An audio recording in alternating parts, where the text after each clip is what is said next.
Salut à tous, c'est Popsinoche, votre magazine libre, 100% cinéma, uniquement disponible sur les réseaux sociaux. Et figurez-vous qu'au moment même où commence ce nouveau numéro, eh bien, c'est précisément le moment où se termine la 7e édition du festival cinéma et musique de film de La Baule.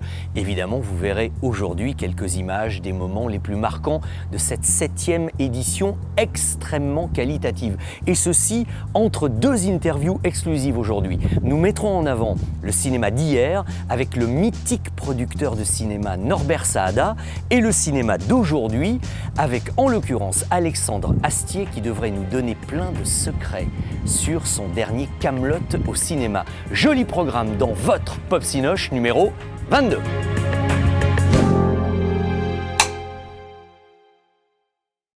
Eh bien, vous voyez les amis, exactement comme à la toute fin du film de Christophe Baratier, Envole-moi, avec Victor Belmondo, nous nous trouvons aujourd'hui sur cette superbe plage de La Baule, 9 km, une des plus grandes d'Europe, la baie de La Baule, on respire à plein poumon, mais ça ne nous empêche pas de penser cinéma, d'autant que cet été, les films français événementiels ne vont pas manquer.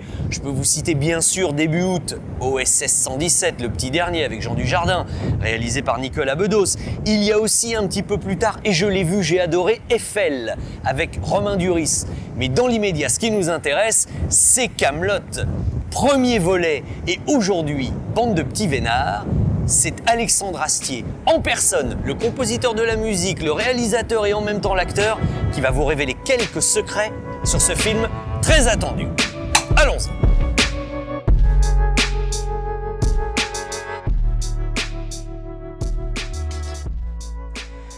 Nous étions évidemment très nombreux, depuis longtemps, à attendre Kaamelott au cinéma. Nous étions très nombreux à attendre également Kaamelott sur grand écran en 2020. En vain, pour les raisons que vous connaissez. Nous sommes encore plus nombreux et impatients à attendre Kaamelott sur le grand écran en cet été 2021. Et là, je pense que le rêve est sur le point de devenir réalité. Alors pour vous communiquer notre enthousiasme et vous le transmettre, nous avons invité, pour ceux qui nous écoutent et qui nous regardent aujourd'hui, le papa de Kaamelott, quoi. Voilà, le père fondateur, le maître absolu de Kaamelott avec nous. Ça, c'est des termes que j'utilise pas moi-même, mais bon... Mais moi, je peux me permettre. Vous pouvez vous permettre, absolument. Bonjour Alexandre. Bonjour Vincent. Alors, à quel moment l'idée d'un long métrage de cinéma est apparue pour la première fois? Alors, Kaamelott, pour moi, ça a toujours été... Il y a deux mondes de Kaamelott. Il y a le monde de la saga, celle qui raconte l'histoire et qui a une fin. Et puis, il y a le monde des choses que j'écris et qui ne font pas progresser la saga. Mais ça peut être parallèle à la saga. Ce que j'appelle la saga, c'est-à-dire la suite de la série dans sa totalité, et les 3 films que j'aimerais faire, maintenant il y en a déjà un, j'aimerais faire les 2 autres, ça constitue la saga et ça se termine à la 3. Et ça, c'est un truc que je sais depuis assez longtemps, depuis toujours pratiquement, qu'on se termine par ces 3 grands chapitres, ces grandes 3 pages tournées qui finissent l'histoire que je dois raconter. C'est venu assez tôt, avant que la série soit finie en tout cas. Donc, Kaamelott au cinéma, pour moi, c'est plus simple. C'est plus simple parce que si d'un coup le monde est vaste, si d'un coup il y a des frontières, si d'un coup il y a des déserts, il y a de la mer, il y a de la neige, il y a des monstres, il y a des châteaux, et que d'un coup on les sent et qu'on les voit et qu'elles prennent cette ampleur dangereuse pour tous mes petits gars qui ont du mal un peu et qui peinent, c'est plus facile de dire qu'ils peinent, puisque le contraste est beaucoup plus évident. Donc le cinéma pour Kaamelott, c'est presque, en tout cas j'ai trouvé son écrin le plus... alors il demande beaucoup de travail parce qu'il est dur à... Enfin il faut faire des trucs qui ont un peu de gueule, mais en revanche la comédie prend presque encore plus de sens qu'avant dans cet environnement-là. Où est Arthur Pendragon? Un gars pas bien grand, blanc comme un cul. Oh, ça me dit rien. 10 ans qu'on n'a plus vu son pif. Il est cané, le fils Pendragon, on le sait tous. Évidemment qu'il est pas mort. Ça fait 10 ans que je vous le dis, gros salsifis. Mon Dieu, par tous les saints. Non, commencez pas. Je suis absolument pas roi, il n'y a pas besoin de se lever. Alors après, il faut écrire l'histoire. Il faut évidemment avoir quelque chose à raconter. En gros, pour ceux qui découvrent un peu, qui ont juste vu la bande-annonce, et surtout pas pour en dire trop, on va se balader en gros d'où à où dans l'histoire. Alors, la fin de la série s'arrête sur Lancelot, le méchant qui a pris le pouvoir et qui est un tyran qui fait régner sur le royaume de l'ogre la terreur. Et du coup, Arthur, pourchassé, est absent. On ne sait pas s'il est mort, on ne sait pas s'il n'est pas là. Et pendant 10 ans, personne ne sait où il est. Et pendant 10 ans s'organise, ma foi, une résistance, une collaboration, des attentats, voilà. Et du coup, ce film-là commence au moment où on a des nouvelles d'Arthur, qui n'est pas mort. Est-ce qu'on peut vraiment appeler ça un spoil? Non, quand même, je suis dans la bande-annonce. Parce que c'est les premières minutes. Ouais, non, voilà. Ça spoil rien. Bon, allez, on spoil rien. Mais on sait que ça commence comme ça. Voilà, donc on a des nouvelles de ce garçon. Et évidemment, à mon avis, pour moi, le film représente un chapitre un peu franc. On termine quand même à un moment où il a, on va dire, bouleversé la situation qu'il a trouvée en arrivant. Est-ce qu'on peut parler des copains, des amis comédiens? Parce que j'imagine que quand on porte à l'écran un sujet comme celui-ci, il faut être entouré, supporté de gens formidables, et ils sont formidables. Ça commence avec Guillaume Gallienne, et d'entrée, on se dit « Waouh !» Ah, mais franchement, hein, Pourquoi croyez-vous que j'ai mis Gallienne dès le début? C'est pour mettre tout le monde d'accord. Vous savez, les gens se disent « Ah, oula, faut qu'on écoute parce qu'il y a un patron. » Je suis allé le voir un jour pour boire un café avec lui, il sortait de la Comédie Française. Et c'est vrai que comme j'écris pour les acteurs, j'ai pas tellement de personnages à remplir, en fait. Je fais pas de casting.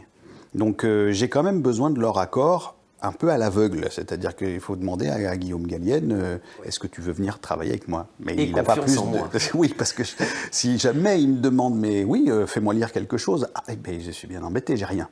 Donc, bon, Guillaume Gallienne avait, et je suis bien tombé en vie, en tout cas il avait la curiosité de venir voir ce que ça donnait. Et du coup, en parlant avec lui, et comme pour tous les autres finalement, j'ai commencé à comprendre ce que ce garçon allait nous raconter, quel archétype il allait endosser et dans quelle fringue il allait se mettre pour venir aider à cette histoire-là. Et notre ami Alain Chabat. Absolument. Qui revient, lui, de la saison 5. Voilà, oui, ça faisait longtemps, hein, mine de ça rien. faisait très longtemps. Ouais. Mais on avait déjà dessiné bien son personnage. C'est un personnage auquel je tiens beaucoup, le personnage du duc d'Aquitaine, parce que... Et je l'ai remis dans les bandes dessinées aussi de temps en temps, c'est-à-dire qu'en fait c'est un chef de guerre, en tout cas c'est un monarque, mais c'est un chef de guerre aussi qui n'aime pas la bagarre, qui s'inquiète pour ses équipes. Il ne veut pas qu'ils se battent trop, il ne veut pas qu'ils prennent froid, ses soldats, il ne veut pas les envoyer au casse-pipe. C'est l'anti-conflit, il veut jamais de conflit. Et ça devient un personnage très utile dans le film parce que c'est le premier allié qu'Arthur rencontre de tout son périple qui le ramène de très loin jusque dans son ancien royaume. Qu'est-ce que vous entendez exactement par « vous êtes de retour » ? Des fois que vous redeveniez roi. Quoi ? Pardon, mais ça nous a tous traversé l'esprit, hein. Sans blague. Vous ressurgissez, là, comme un beau diable. Alors que le royaume de l'ogre est opprimé par un malade tyrannique. Oui, c'est vrai que ça fait envie, quoi. Voilà, maintenant, si vous le sentez pas... Vous le sentez pas, hein. Quelqu'un comme Alain Chabat, on n'est pas finalement, on l'avait vu, on n'est pas totalement surpris d'une prestation comme celle qu'il fait. En revanche, Clovis Cornillac, il m'a quand même sidéré parce que on l'a jamais vu comme ça. Non. Et alors, côté dialogue, qu'est-ce que c'est ciselé? Il n'y a pas une phrase qui fait pas mouche chez Clovis.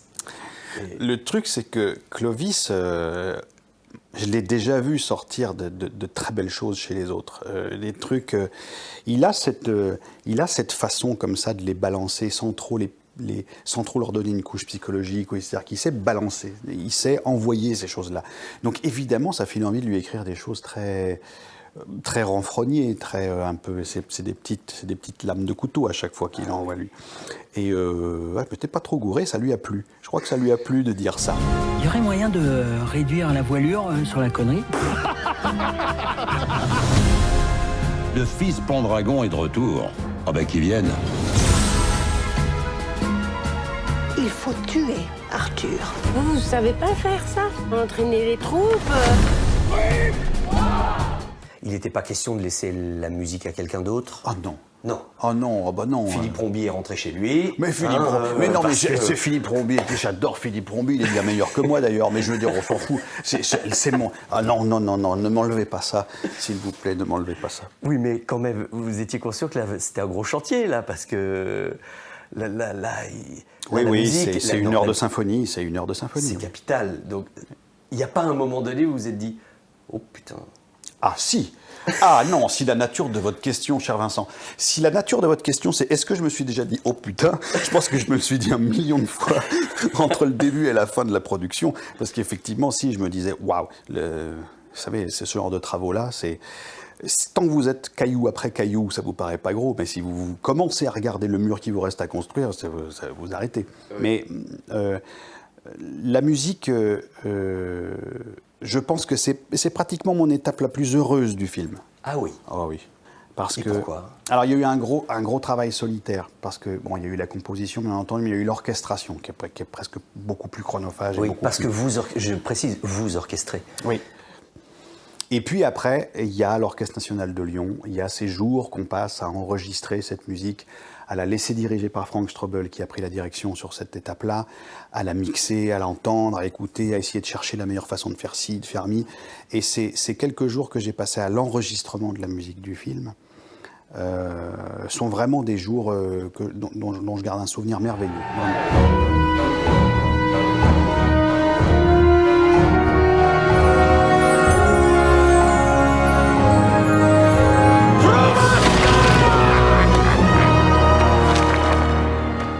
Référence chez vous.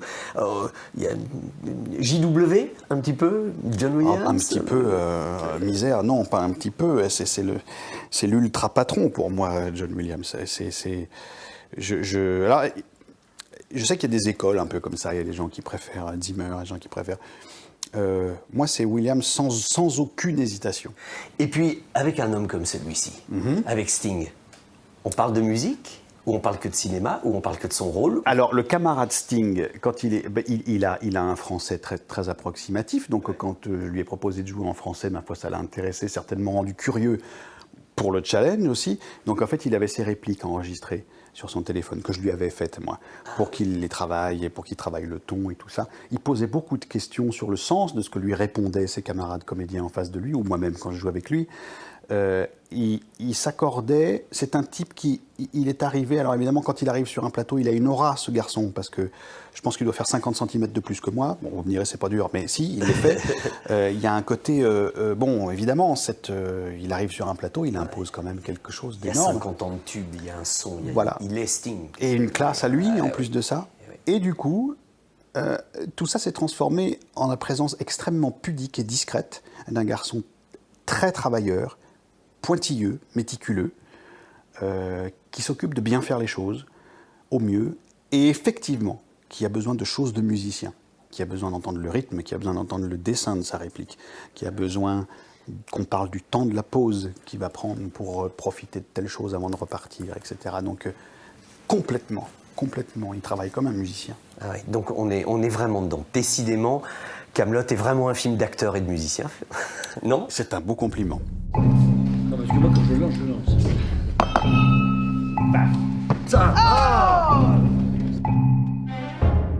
Pour conclure, Alexandre, est-ce que ce premier volet est annonciateur du début d'une grande saga cinématographique ? Ce premier volet, c'est le premier gros chapitre d'une saga qui se termine en 3 gros chapitres. C'est en même temps la suite de quelque chose, mais c'est surtout un nouveau début. Je le ressens comme ça, je le présente comme ça aussi un peu, parce que j'ai l'impression qu'on peut, on peut y aller sans... On n'est pas obligé d'avoir vu la série pour tout ça. On peut aller mettre un pied dedans pour ceux qui sont curieux de savoir à quoi ressemble Kaamelott. On peut y aller. Et j'espère que effectivement, c'est le début de ces 3 grands chapitres que je voudrais faire au cinéma. Eh ben, vous n'avez pas fini de dire « Oh putain ». Ah oui, là il va y en avoir quelques-uns. Je ne vous cache pas qu'il va y en avoir quelques-uns. Vous nous tenez au courant de la suite ? Avec grand plaisir. Mais déjà, 21 juillet, oui. Il faut y aller directement. Ce serait pas mal, oui. Mais ça serait pas mal, et c'est un beau cadeau à se faire. En tout cas, merci pour le cadeau d'être venu nous en parler aujourd'hui. Merci Vincent, merci beaucoup. Bon, vous faites 200 pas sur le chemin et vous montez la garde au cas où quelqu'un approche. Approche sur le chemin. Vous faites 200 pas sur le chemin et vous montez la garde. Et s'il y a personne qui approche, on revient. Non, vous montez la garde. Comme je vous le disais en ouverture du programme, nous sommes aujourd'hui à La Baule. Mais alors attention, pas de méprise, hein, ne pensez pas que nous sommes en vacances. C'est absolument pas le cas. C'est évidemment à l'occasion de la 7e édition du festival Cinéma et Musique de Film de La Baule. Et puisque la caméra d'Adriane est ici, je vous propose de vous faire vivre ou revivre peut-être si vous y étiez certains des événements majeurs de cette 7e édition extrêmement riche. Regardez plutôt.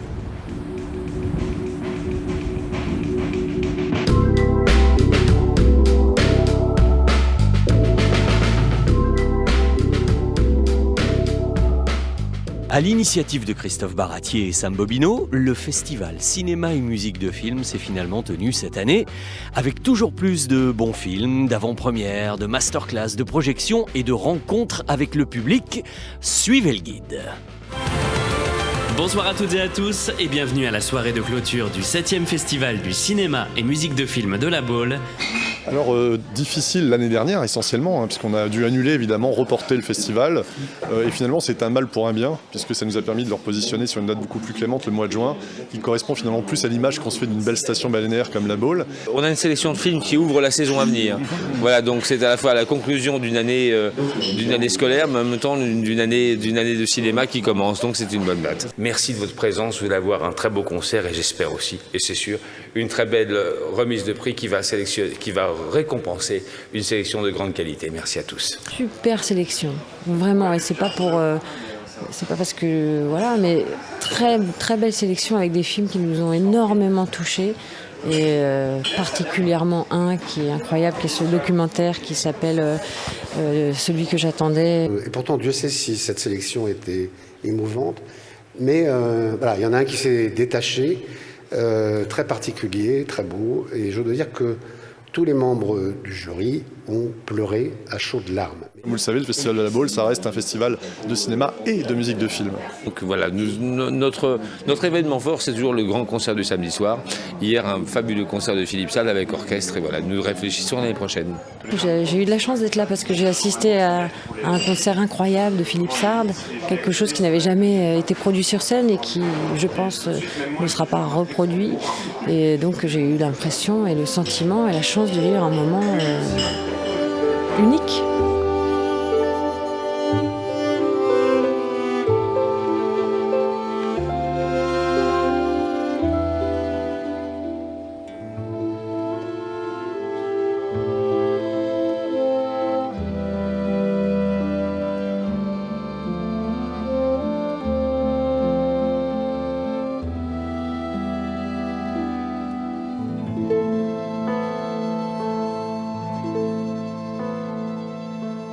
J'ai adoré ce festival parce que à la fois il y a un petit côté paillettes et champagne que j'aime beaucoup parce que c'est le monde du cinéma et on est dans ce monde-là, mais ça reste familial. On sent que tous ces gens se connaissent bien, on sent qu'ils ont envie d'être ensemble. Il y a des enfants, il y a les chiens, il y a tout ça. Et le palmarès était très très classe. Je veux dire, on a quand même eu, nous pour la musique, Bertrand Burgala qui a été récompensé hier, Jean-Benoît Dunkel, un coup de cœur à une des deux filles du binôme Brigitte. Voilà, je trouve ça très très bien. Et la musique a vraiment sa place et une place de choix ici à La Baule.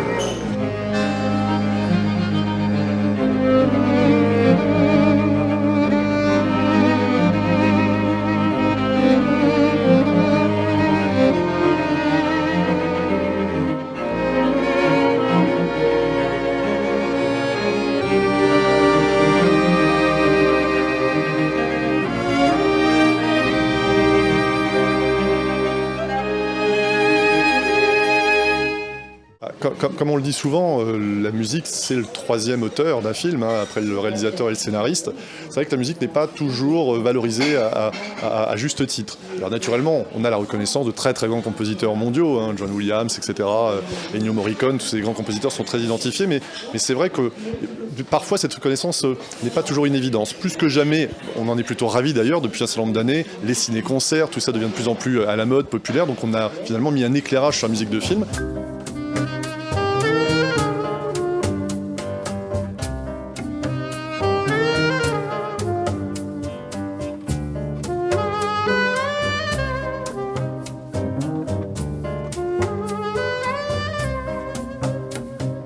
il n'y avait pas un grand festival de musique de film en France, populaire, dans une grande station balnéaire, comme on peut avoir Deauville pour le cinéma américain.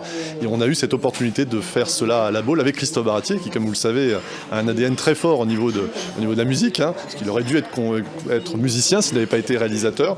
Et on avait vraiment voulu rendre hommage à la musique et la mettre vraiment au cœur aussi de notre programmation, puisque les films qui sont présentés à la Baule en compétition ont évidemment une musique originale et plus que jamais porter le discours, accompagner ce discours qui consiste à dire réalisateur, qui que vous soyez, quand vous faites de la musique, n'attendez pas de voir ce qui va rester à la fin, ou le producteur, n'attendez pas de voir ce qui reste.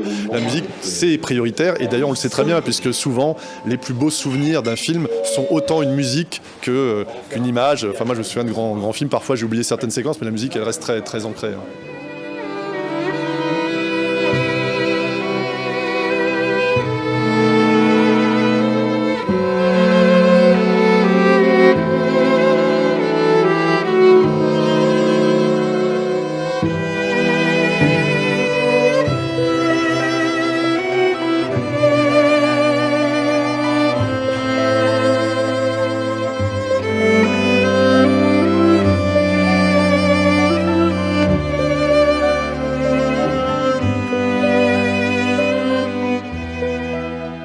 Non, tout le monde a vraiment pu en profiter, avec en plus toujours ce souci que ce soit un festival qui reste accessible, parce que vous savez, des fois on dit festival de cinéma, on se dit oui mais c'est pour les VIP, c'est pas... Et là non du tout, vous voyez, on avait un tarif à 8 € pour le prix d'une place de cinéma normale, vous alliez voir des films, sauf qu'à la différence, c'était des films qui étaient en avant-première, qui sortaient pour certains que dans 7-8 mois, et c'est vrai que nous on s'est dit non, festival c'est quand même quelque chose qui doit rassembler les gens, la salle de cinéma par définition c'est un endroit où les gens partagent de l'émotion dans un espace commun, et donc pour nous c'était pas concevable de faire un festival qui ne soit, comme on dit avec ces mots un peu barbares, en distanciel. Donc on a voulu vraiment faire du présentiel, et c'est ce qu'on a fait là, et quel merveilleux temps en plus pour accueillir le festival cette année, en mois de juin. Et nous avons eu le plaisir d'achever cette 7e édition en direct au micro de RTL, avec de nombreuses personnalités du festival et du jury, Christophe Baratier, François Berléand, Sam Bobino, Alice Taglioni, et même le compositeur Philippe Sard, de Choses Rares. Je sens qu'il ne sera pas forcément facile de faire mieux l'année prochaine. J'ai écrit un climat, un thème, et le début d'un thème. Et je me suis dit, et si vous voulez, je peux vous le jouer. Et j'ai pris mon bout de papier, enfin ma petite partition, et je l'ai mise sur le piano. Sauter s'est assis à ma droite, et j'ai commencé à lui jouer. Donc moi j'étais en train de lire ma partition et de jouer le thème, et Sauter était à ma droite, donc on se voyait pas. Et à la fin des 12-15 mesures que j'avais écrites, en moi-même, je me dis, bon, ça lui plaît, ça, non, ça lui plaît pas. Ça lui plaît pas. Et puis, les quelques minutes qui se sont passées étaient très longues, extrêmement longues, parce que quand vous n'avez aucune réaction, ni bonne ni mauvaise, vous êtes finalement, bon, vous vous demandez, finalement, je l'ai regardé. Et j'ai regardé et j'ai vu le visage d'un homme en larmes. Les larmes aux yeux. Les larmes aux yeux. Et j'aimerais bien que nous poursuivions un autre jour cette conversation, si vous voulez bien. Quand vous voulez. Merci de ces confidences aujourd'hui sur RTL. Philippe Sard, merci d'être venu à la Baule. Je vous laisse regagner Paris et merci encore. Merci. À bientôt. Merci, à très bientôt.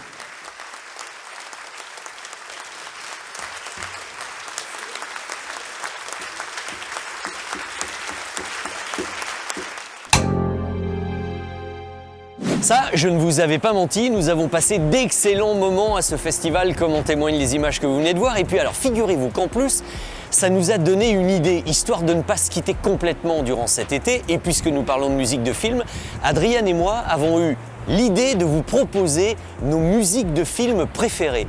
Vous allez sur le site popsinoche.fr et vous allez trouver une playlist de 5 heures avec les musiques que nous adorons, en espérant que nos goûts soient un petit peu les vôtres, et peut-être que vous ayez aussi la possibilité de découvrir quelques musiques de films un peu rares. Jetez un œil.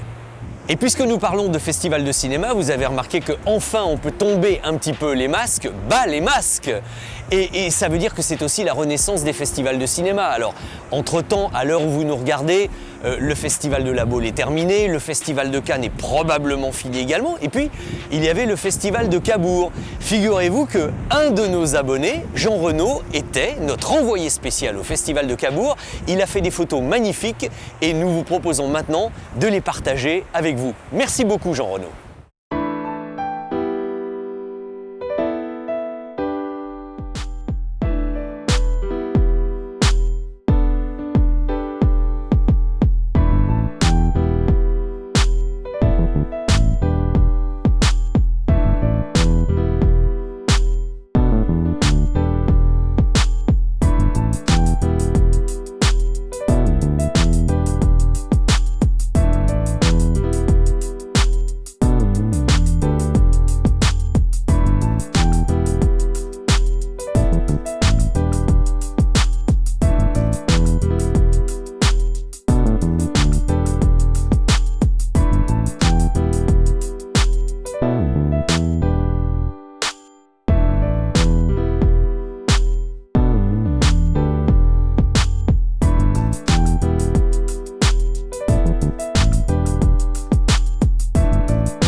Franchement, ça donne envie d'aller se baigner un petit peu, hein. J'espère que vous le ferez, vous aussi, pendant les vacances. Alors, puisque de vacances il est question, logiquement c'est la période où on a plus le temps d'aller au cinéma, mais aussi de lire. Ce que je vous propose maintenant, c'est de profiter du meilleur livre de cinéma de cet été. Il s'agit des mémoires du mythique producteur français Norbert Saada. Mieux que je ne le ferai moi-même, l'idéal est d'écouter son auteur, car il se trouve que Norbert Saada est notre deuxième invité aujourd'hui, bande de petits vénards. Allons le retrouver tout de suite. Il était une fois Norbert, Lino, Alain, Mireille, Charlotte, Michel et les autres.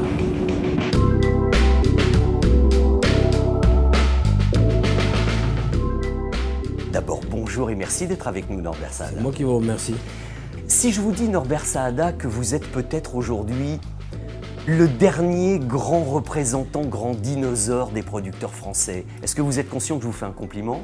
Oui, je trouve que c'est un peu exagéré parce qu'en fait, je sais ce que je suis le dernier des producteurs de musique et de cinéma vivants. Expliquez-nous ce que c'était un producteur de l'époque du cinéma français des années 70-80 par rapport à aujourd'hui. Qu'est-ce qui a changé ? D'abord, nous, on faisait du cinéma par passion. Et comme je le dis dans mon livre, on mettait l'argent qu'on avait et l'argent qu'on n'avait pas. C'est quand même différent d'aujourd'hui où ils ont les chaînes de télé, les plateformes, le centre du cinéma. Vous voulez dire que le film, il est quasiment déjà financé autrement, il ne tourne pas aujourd'hui. Aujourd'hui, ils tournent quand ils sont sur deux, autrement, ils ne tournent pas. Ah oui, oui. Tandis que nous, on voyait un truc, on se mettait à signer des papiers, on n'avait pas encore un franc dans la poche. Hein. Et donc, c'était quand même plus difficile. Contrairement à ce qu'on pense, tout le monde croit que c'est plus facile avant. Non, c'était plus facile peut-être parce qu'on était plus enthousiaste et tout, mais c'était plus difficile parce qu'on mettait notre propre argent quand même. Oui. Quand vous dites d'ailleurs dans votre livre, on risquait la ruine à chaque film, oui. C'est vrai ça ? Oui, oui, c'est vrai ça. Moi, j'ai passé à côté pour Canicule d'ailleurs, qui avait coûté beaucoup d'argent. Vous étiez quand même des téméraires, mais des téméraires non, on était qui aimaient la vie, qui aimaient... Mais on aimait le cinéma surtout. Oui. Parce que le reste, c'est pas aimer le cinéma. Le cinéma, c'est passionné par le cinéma. Moi, je mangeais cinéma, je me levais cinéma, je dormais cinéma et je rêvais cinéma, donc j'étais dans le cinéma. Tandis que... Et avec les grands du cinéma. Oui, c'est une période formidable parce qu'on a eu la chance. Moi, personnellement, qui suis passé de la musique au cinéma, j'ai eu la chance de connaître dans la musique sûrement les gens les plus marquants d'une époque qui vont de Brel à Aznavour en passant par Johnny, Sardou et Charles Aznavour et compagnie.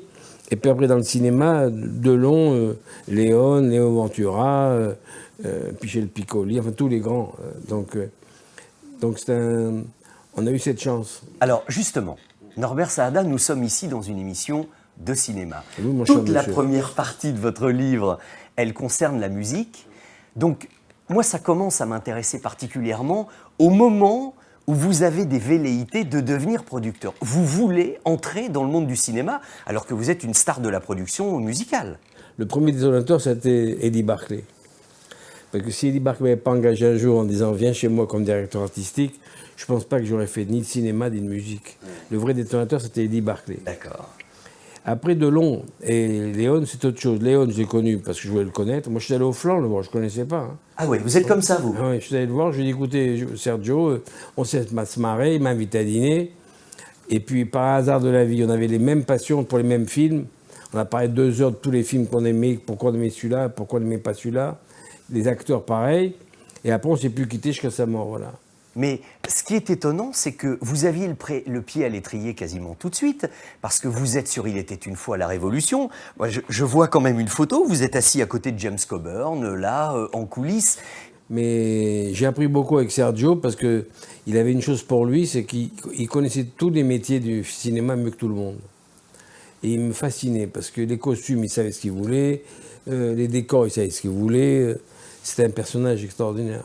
Ah oui. On a travaillé très longtemps. Avant de travailler sur Une fois l'Amérique, on a travaillé sur les 900 jours de Leningrad. C'était son grand projet, le siège de Leningrad, ça. Hein. Oui. Et on s'est cogné avec les histoires de Staline pendant des années. Et moi, à ce moment-là, c'est le moment où je voyais beaucoup Sergio. Et puis après, il m'a dit, on va faire Une fois l'Amérique. Et il m'a raconté 52 fois le début du film. Sergio ne parlait pas d'anglais, donc c'est moi qui racontais l'histoire en anglais. Je passais mon temps à raconter la même histoire. Un jour, De Niro est venu nous voir à l'hôtel, à l'Essex House, habillé en jean et en t-shirt, c'était en août. Et je lui ai dit, je suis content de vous rencontrer parce que je pourrais me vanter d'avoir rencontré la plus grande star du monde, du cinéma. Il m'a dit, ah bon, qui? Je lui ai dit, vous. Il m'a dit, il s'est mis à rire et quand il est venu à Cannes après pour Taxi Driver, il m'a vu de loin, il m'a fait comme ça parce que... Et puis, dites, on ne peut pas ne pas dire un mot d'Ennio Morricone quand même, Norbert, parce phénomène, Ennio. Parce que ce que vous ne savez pas, c'est que pour le premier film, vous avez eu le succès avec Sergio. Sergio ne voulait pas de Morricone. On l'avait proposé à notre... Il a engagé un autre musicien. Là, on parle de la trilogie du dollar. Hein, le premier dollar. Le premier dollar. Il ne voulait pas de Morricone, il avait un musicien qui était pratiquement engagé, et on lui dit, il voit quand même Morricone. Je ne sais pas parce qu'il était connu, il était inconnu à l'époque. Sergio va le voir, et il lui dit, tu te rappelles quand on était en classe ensemble? Sergio dit, on était en classe ensemble, nous? Et il lui sort une photo de lui et Sergio en classe. Sergio est sidéré, et puis il parle, et puis Sergio m'a dit, mais je veux pas une musique comme ça et comme ça. Et il lui explique l'histoire de la flûte dans du sifflet et tout. Et c'est comme ça que ça a démarré. Moi, je me mets un peu à la place du jeune Norbert Saada, fan de cinéma, qui se retrouve sur le plateau de Mon nom est personne face à Henri Fonda. Moi, je voulais un autographe de lui, c'est pour vous dire. Et Sergio m'a dit, tu sais que tu t'es engagé comme acteur, hein? Je dis oui, mais quand même, je voudrais demander un autographe. Hein. Et puis on a sympathisé. Et ce qui me fascinait chez lui, à part le talent, mais tous ces acteurs, moi je me rappelle, j'avais vu un sketch de Sammy Davis qu'il le faisait très bien. Il expliquait une chose vraie, il disait toutes ces grandes stars de l'époque du cinéma américain avaient une démarche spéciale. Fonda avait une démarche spéciale, John Wayne une démarche spéciale, tous avaient une démarche différente. Et ça, c'est vrai que ça marque, ça. Il y a une chose, Norbert Saada, qui m'a beaucoup frappé dans votre livre, c'est le nombre de projets inaboutis. Mais dans ce métier, qu'est-ce qu'on travaille pour rien? Parfois... Alors, il y en a qui sont inaboutis parce qu'on n'a pas eu les droits, par exemple. Ça, c'est une première raison. Il y en a d'autres parce que les gens n'ont pas cru au film, les distributeurs, parce que des fois, on peut mettre son argent, mais des fois, on a besoin moins d'un distributeur. Hein. Ouais. Et puis d'autres, la vie a fait que. Par exemple, moi quand j'ai voulu démarrer pour la Madone des Sleeping, de De Cobra. J'adorais le livre qui avait vendu 38 millions d'exemplaires. Je trouvais qu'en plus, c'était une époque pour ça, l'Orient Express et tout. J'appelle mon ami Omar Sharif, il me dit, moi je suis partant pour jouer le prince Salam, ou le prince, je ne sais pas comment ça s'appelait dans le livre. Et Bardot, je connaissais très très bien pour jouer la fille. Je dis, la Madone de Sleeping avec Bardot et Omar Sharif, ça va faire un carton. Puis Brigitte arrive à la maison, un soir, elle me dit, tu me fais des pâtes, je dis, viens, elle me dit, j'arrête le cinéma. Je dis, ah bon? Mais ça n'est pas fait parce qu'entre-temps, De Cobra est mort, on s'est trouvé dans un problème de droit, et puis le film ne s'est pas fait. Mais je peux vous citer un ou deux autres exemples. Si je vous dis Terence Young et Marlon Brando. Alors ça, c'est Brando têtu. Parce qu'en fait, c'est pas né de Brando. C'est né au départ d'un livre que j'avais vu 20 ans avant, qui s'appelle Le propriétaire d'Eddie Constantine. J'ai essayé d'acheter les droits, et on m'a dit qu'ils sont vendus à Carlo Ponti. Donc j'ai appelé Carlo Ponti, j'ai dit, Carlo Ponti, c'est Norbert Sada, bonjour, ça va, bon. Et je lui ai dit, voilà, je voudrais racheter les droits ou coproduire avec vous, le propriétaire. C'est un bouquin formidable sur l'univers des courses. Il m'a dit, je ne veux pas vous les vendre. Je lui ai dit, pourquoi? Et je me rappellerai toute ma vie, il m'a dit, j'ai touché beaucoup d'argent d'un fonds canadien sur ce film. Si je vous vends les droits, il faut que je rembourse le fonds canadien. Ça tient à rien, hein? Ah oui, ben oui. Alors je lui ai dit, bon, mais comment c'est le fonds canadien? Puis c'était trop à m'en rembourser, donc j'ai abandonné. Puis 20 ans se passent, un soir, j'étais voisin de Terence Young, il m'appelle, tu viens dîner à la maison? Je dis, oui, je vais dîner chez lui. Et il me dit, on parle de choses et d'autres, il me dit, j'ai un sujet pour toi, peut-être que tu peux m'aider à le monter. Je dis, qu'est-ce que c'est? Il m'amène The Owner, propriétaire. Je dis, mais c'est le propriétaire de Constantine? Il me dit, oui. Et je lui raconte l'histoire. Il me dit, qui tu vois pour le personnage? Je dis, Marlon Brando. Bon, comme j'avais dit, mon épicier. Hein. Oui. Il me dit, tu veux Marlon Brando? Il me dit, je m'en occupe. Il m'appelle le lendemain, il me dit, envoie Marlon Brando demain à Los Angeles. Je crois qu'il se fait de ma gueule. Nous voilà partis pour voir Marlon Brando, qui était le voisin de Jack Nicholson, à Mulholland Drive. Et on parle et tout, et je lui amène le scénario, il me dit, avant de lire quoi que ce soit, je vais vous dire une chose, je ne tourne pas plus que 4 weeks. Il me fait comme ça. Alors j'ai dit, écoutez, lisez-le d'abord, c'est un sujet qu'on va tourner en 12 semaines minimum, on va essayer de ralentir, pour vous on va réduire, mais il me fait comme ça, 4 weeks. 4 weeks. 1 heure et demie, à la fin j'ai dit, écoutez, je vais travailler chez moi à l'hôtel, et je reviens vous voir demain. On a travaillé toute la nuit, on est d'accord avec Terence, si vous nous donnez 6 semaines, on se débrouille. Il me fait comme ça, 4 weeks. Et j'ai pas fait le film. Pour 2 semaines Mais vous avez passé 2 heures avec Marlon Brando chez lui. Oui, c'est vrai. Si je vous dis par exemple, Norbert Saada, un film avec Johnny Hallyday et Gérard Depardieu. Alors j'ai les droits, les deux sont venus, on a même fait des photos des deux. Elle y est la photo dans votre livre. Oui, je suis allé à Rome, personne ne voulait le mettre en scène en France à l'époque. Ils sont allés à Rome avec Johnny, on n'a pas pu monter le film.